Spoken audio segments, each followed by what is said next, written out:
여기 우아한 찻잔 하나가 있습니다.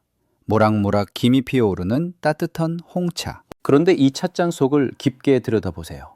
맑은 찬물 대신 누군가의 피가 섞여 있고 수만 톤의 은화가 끝도 없이 가라앉고 있어요. 저 멀리선 대포를 장착한 군함들이 불을 뿜으며 다가오고 있죠. 과장, 아니에요. 이건 실제로 일어난 일입니다. 자세경제학 지금 시작합니다. 18세기 런던. 영국인들은 차에 완전히 미쳐버렸어요. 아침에 눈 뜨자마자 차, 점심 먹고 차. 공장 노동자들도 쉬는 시간이면 설탕 듬뿍 넣은 홍차를 에너지 음료처럼 들이켰죠. 왜 이렇게까지 차에 집착했을까요? 맛? 천만에요. 지위의 상징이었기 때문입니다.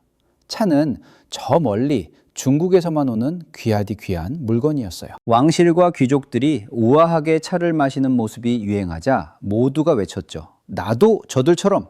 수요 폭발. 가격은 천정부지. 차는 금보다 귀했습니다. 그런데 문제가 있었어요. 이 차라는 물건이 영국 땅에서는 단 한 입도 나지 않았다는 것입니다. 영국이 원하는 품질로 차를 공급할 수 있는 곳 청나라뿐이었어요. 영국인들이 차를 마시면 마실수록 영국의 돈이 청나라로 줄줄 샜습니다. 얼마나 샜냐고요?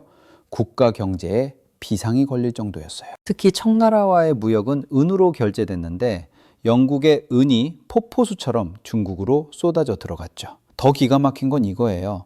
영국은 산업혁명을 일으킨 세계 최고 공업국이었어요. 자기들이 만든 멋진 면직물, 모직물을 팔고 싶어 안달이었죠. 그런데 청나라 반응은요? 걸륭지 잭팅아 영국 왕실에 보낸 편지를 보세요.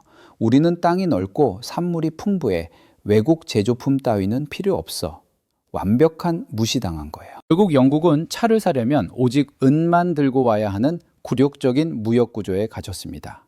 한쪽으론 돈만 나가고 한쪽으론 돈만 들어오는 완벽한 일방통행. 영국 국고는 텅텅 비어가고 청나라 창고엔 은화가 산더미. 차 마시는 우아한 행위가 국가를 무너뜨리는 독약이 되어가고 있었던 거죠. 그럼 대영제국이 포기했을까요? 아, 은 떨어졌네. 차 그만 마실까?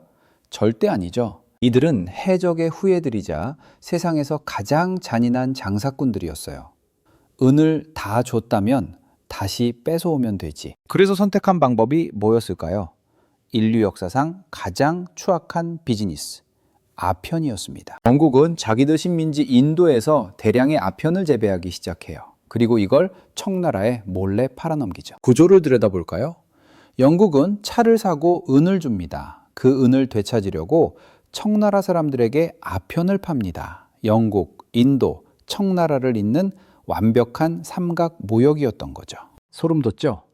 런던 살롱에서 차 향기에 취한 귀족들의 뒷모습엔 청나라에서 아편에 중독되어 뼈만 남은 채 죽어가는 수백만 명이 있었어요. 청나라의 경제와 사회는 어땠을까요? 박살났습니다. 고위 관료부터 군인, 백성까지 모두 아편 중독자가 되었습니다. 영국에 줬던 은이 아편 값으로 다시 영국으로 돌아왔죠. 청나라 황실이 뒤늦게 깨달았어요. 이거 큰일 났다. 아편 금지령 선포. 정직한 관리 임칙서가 광둥으로 내려가 대대적인 단속을 시작합니다. 영국 상인들로부터 아편 2만 상자 몰수, 그리고 공개적으로 폐기해버려요. 남의 나라 사람들 다 중독자 만들어 놓고 이게 장사냐? 그런데 영국 반응을 보세요. 우리의 정당한 사유재산을 파괴했다. 자유무역을 훼손했다. 그리고는 군함을 보냈습니다. 인류사 최악의 오점, 제1차 아편 전쟁이 터진 거예요. 이건 싸움도 아니었어요. 영국의 증기선과 최신식 함포, 그리고 이에 맞서는 청나라의 낡은 목선과 화승총. 청나라 군사들이 용감하게 싸웠지만 함포 한 방에 요새가 무너지고 배가 침몰했죠. 결과는요? 처참했습니다. 청나라는 굴욕적인 난징 조약 체결, 전쟁 배상금 2,100만 달러, 홍콩 할양, 5개 항구 강제 개방. 한입 한 장이 거대 제국을 무너뜨린 순간입니다.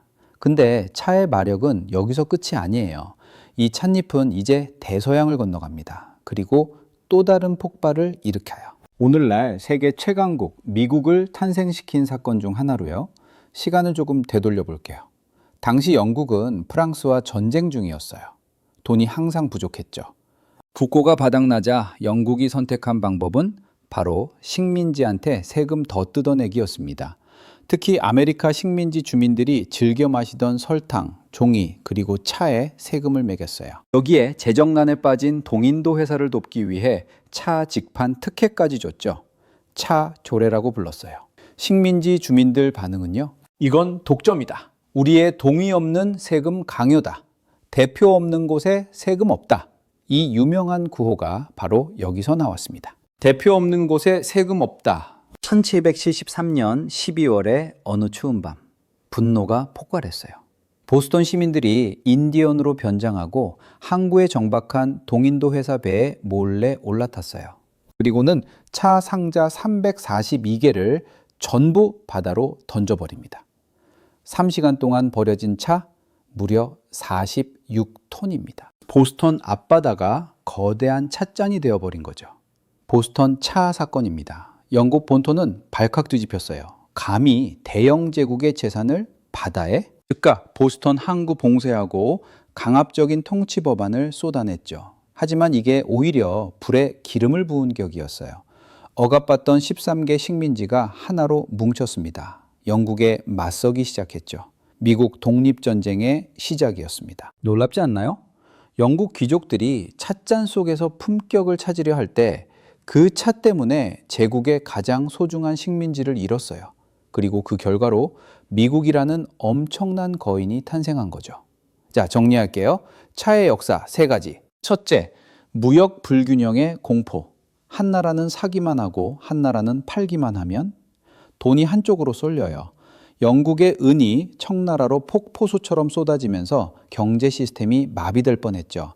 현대 국가들이 무역 수지에 목숨 거는 이유가 바로 이 18세기 영국의 공포 때문입니다. 둘째, 독점의 무서운 권력. 고품질 차는 오직 청나라에서만 나왔어요. 대체제 없는 완벽한 독점. 경제학에서 독점은 공급자가 모든 걸 마음대로 결정할 수 있는 무시무시한 권력을 뜻하죠. 영국이 청나라에 꼼짝 못했던 이유, 식민지인들이 동인도 회사에 분노했던 이유가 모두 이거예요. 셋째, 세금의 상징성.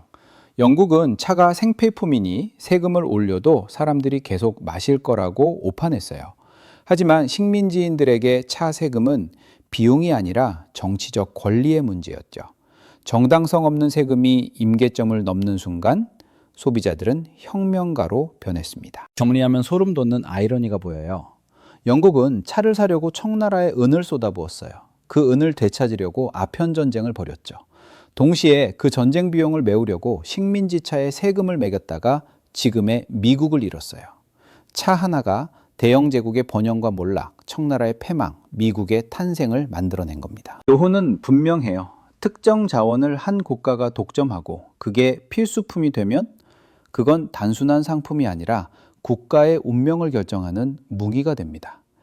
18세기엔 찻잎이었고 지금은 반도체나 핵심 광물이죠. 이름만 바뀌었을 뿐 잔혹한 경제전쟁의 논리는 똑같습니다. 오늘 우리는 우아한 찻잔 속에 숨은 피비린내 나는 역사를 봤어요. 차는 맛있다로 시작해서 제국의 멸망과 새 국가의 탄생까지 달려왔네요. 이제 찻잔을 들 때마다 생각하실 거예요. 이 차 한 잔을 위해 얼마나 많은 은화가 흘렀을까? 이 찬물엔 얼마나 깊은 갈등이 녹아 있을까? 역사는 멀리 있지 않아요. 우리가 무심코 마시는 음료 한 잔에 이토록 거대한 이야기가 숨어 있습니다. 오늘 이야기 유익하셨나요? 구독과 좋아요로 힘 보태주세요. 다음 시간엔 또 다른 흥미로운 이야기로 돌아오겠습니다. 오늘도 여러분의 찻잔에 향기로운 평화만 가득하길 바랍니다. 수고 많으셨습니다. 지금까지 맛의 경제학이었습니다. 감사합니다.